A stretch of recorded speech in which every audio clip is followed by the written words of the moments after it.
નમસ્તે વિદ્યાર્થી મિત્રો, આપ સૌ મિત્રોનું આપણી સૌની સહિયાર યુટ્યુબ ચેનલ મિશન છે કે હાર્દિક સ્વાગત છે। તો વિદ્યાર્થી ભાઈ બહેનો સ્ક્રીન પર જે રીતના જોઈ રહ્યા છો, ચૂંટણીને લઈને વિદ્યાર્થી ભાઈ બહેનો કઈ કઈ ભરતીઓની પરીક્ષા રદ થવાની શક્યતાઓ રહેલી છે તેની વિગતવાર માહિતી આ વિડીયોમાં સામેલ છે। વિડીયોને શરૂ કરતા વિદ્યાર્થી ભાઈ બહેનો જો તમે ચેનલમાં નવા હોય અથવા તો અમારી ચેનલમાં પ્રથમ આ વિડીયો જોઈ રહ્યા હોય તો અમારી ચેનલને સબસ્ક્રાઇબ કરીને બાજુની તે બેલ આઇકન પ્રેસ કરશો, જેના કારણે અમારી ચેનલ પર આવનાર કોઈ પણ નવા વિડીયોની અપડેટ સૌથી પહેલાં તમને મળતી રહે। તો વિદ્યાર્થી ભાઈ બહેનો, જે કોઈ વિદ્યાર્થી ભાઈ બહેનો સરકારી ભરતીની પરીક્ષાની તૈયારી કરી રહ્યા છે તેમના માટે સરકારી ભરતી માટે સ્પર્ધાત્મક પરીક્ષા એપ્રિલમાં નહીં યોજાય। ખાસ મિત્રો ધ્યાન રાખવાનું છે, એપ્રિલની અંદર આ પરીક્ષા નહીં યોજાય। ઈસીઆઈના ઇન્ટરનેશનલ મેમોની ચૂંટણીની સ્થિતિની સ્પષ્ટ।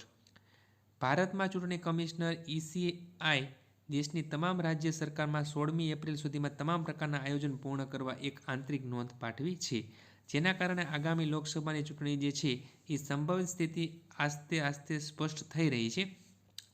આ સંજોગોમાં ગુજરાતમાં વિદ્યાર્થી ભાઈ બહેનો સરકારી ભરતી અંતર્ગત માર્ચના મધ્ય ભાગથી શરૂ કરીને સમગ્ર એપ્રિલ અને મે મહિનાના પ્રથમ પખવાડિયા દરમિયાન સ્પર્ધાત્મક પરીક્ષાનું આયોજન થઈ શકે નહીં।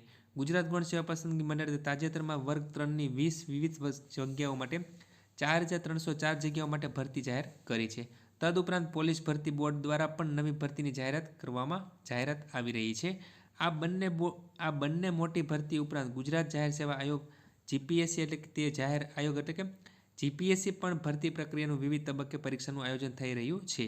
આ તમામ સ્થિતિ વચ્ચે ઈસીઆઈએ રાજ્ય સરકારોના 16મી એપ્રિલ પૂર્વ લોકસભાની ચૂંટણી માટે સજ્જ થવા ભાગરૂપે તમામ પ્રકારના કાર્યક્રમો અને પરીક્ષાઓ આયોજનો આખરી ઓપ આપવામાં વહીવટીતંત્ર તાકીદ કરવામાં આવી છે।